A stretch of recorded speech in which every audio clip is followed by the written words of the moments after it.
Afternoon sir, ayan na ho yung ginagawa ni Kuya Nuno ngayon. Bali na butas niya na ho yung bungad nung kukunin niyang lupa sa may gilid. Pero hindi niya pa ho nabubutas pa kabila. Yung sa bungad pa lang.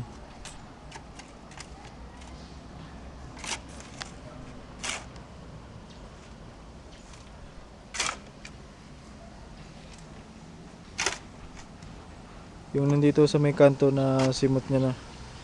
Wala na akong laman na tambak. Akit pa ako dito sa riprap dito sa may ilalim. Kukunan ko naman ho yung sibol ng kawayan.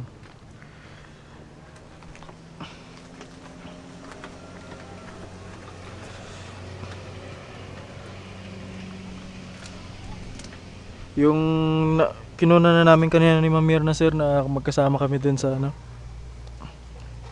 kay Sanchez. Ako na namin ng video. Ayun yung nakikita nyong green, ayun yung sinasabi namin na sibol ng kawayan. I-close up ko, isusum ko. Yan. Yung green na yun, ayun na mismo yung ano.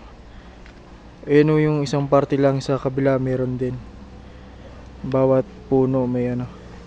Hindi yung lahat pero karamihan dito sa may taas nagkaroon na ng tubo. Ayan.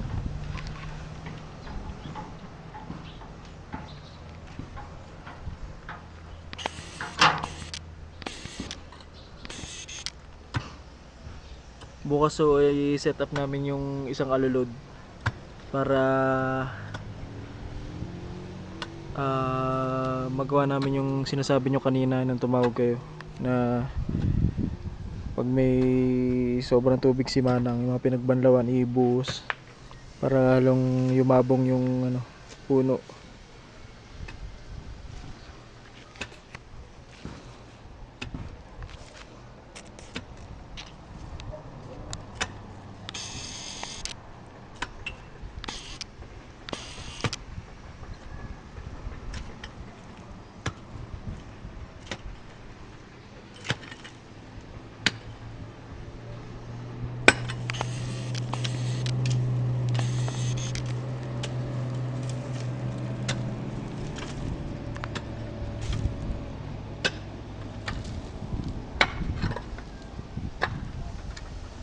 Ilan na yung bunay ng mudya ko mo, Min?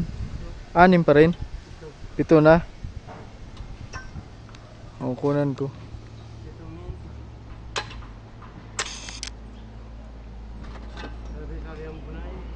Di saday.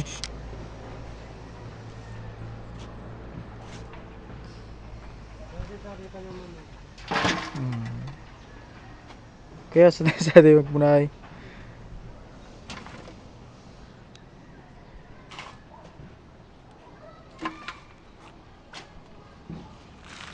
Ngayon no, alas 2 ako kumuha ng video. Yung panahon na natin makulimlim pero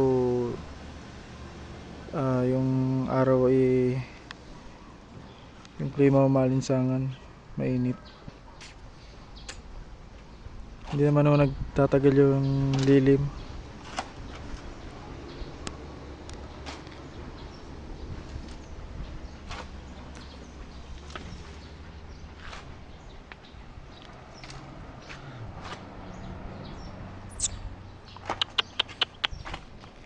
Kuko.